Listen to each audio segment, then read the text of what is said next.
National road safety month এইটো জানুৱাৰী 1 তাৰিখৰ পৰা 31 তাৰিখলৈকে আমি একমাহ পালন কৰিলোঁ। এইটো অল অভাৰ ইণ্ডিয়া হৈছে।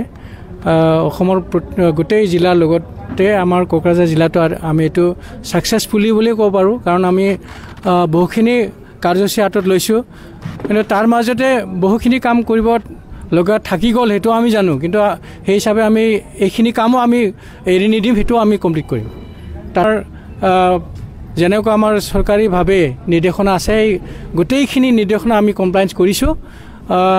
তাৰ মাজত বহুখিনি কাৰ্যসূচী আমি আপোনালোকৰ জৰিয়তে পাব্লিকৰ মাজত স্প্ৰেড কৰিবলৈ প্ৰয়াস কৰিছিলোঁ, আৰু আপোনালোকে এইটো সহায়ো কৰিছে আমি দেখিছোঁ।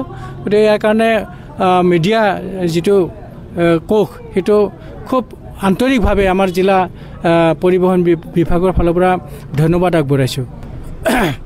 বহুত ধন্যবাদ।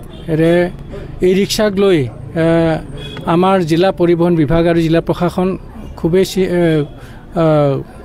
চিন্তিত, আৰু এই বিষয়ক লৈ আমি ইতিমধ্যে আলোচনা কৰিছোঁ।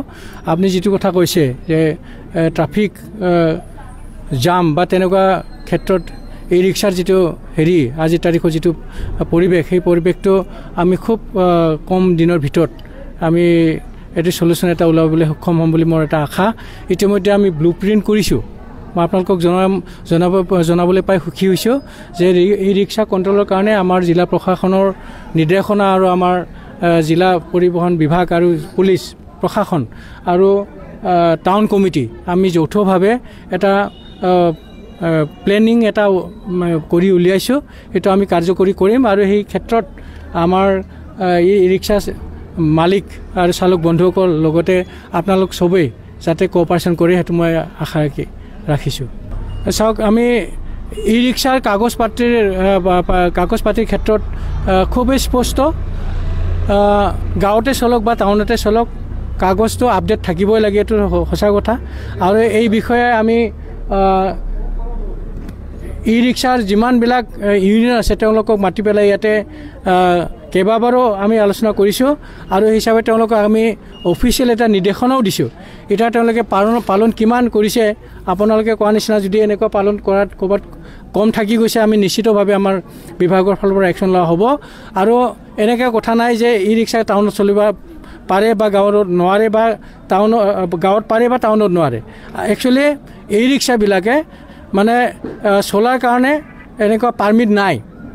এই ৰিক্সাৰ মানে চলোৱাৰ কাৰণে পাৰ্মিট নাথাকে। যে আমাৰ যেনেকুৱা কমাৰ্চিয়েল গাড়ী, বাছ এখনে পাৰে গোটেই অল অসম পাৰ্মিট থাকে, ঠিক তেনেকুৱা আমাৰ এই ই ৰিক্সাবিলাকত পাৰ্মিট নাথাকে। গতিকে সেইটো এটা কথা। কিন্তু তাতে কিছুমান ৰেষ্ট্ৰিকশ্যন আছে। সেই ৰেষ্ট্ৰিকশ্যনবিলাক আমি এতিয়া অফিচিয়েলি তেওঁলোকক জনাইছোঁ। জনোৱাৰ পিছত কিছুমানে সেইটো মানে ফ'ল' কৰা নাই। তেওঁ সেইখিনিক আমি এনফৰ্চ কৰাৰ কাৰণে এইখিনি এনফৰ্চ কৰাত যাতে আমাৰ দুখীয়া ই ৰিক্সা চালকসকল যাতে কোনো ধৰণৰ অসুবিধাও নাপায়, সিফালেও আমি চাব লাগিব।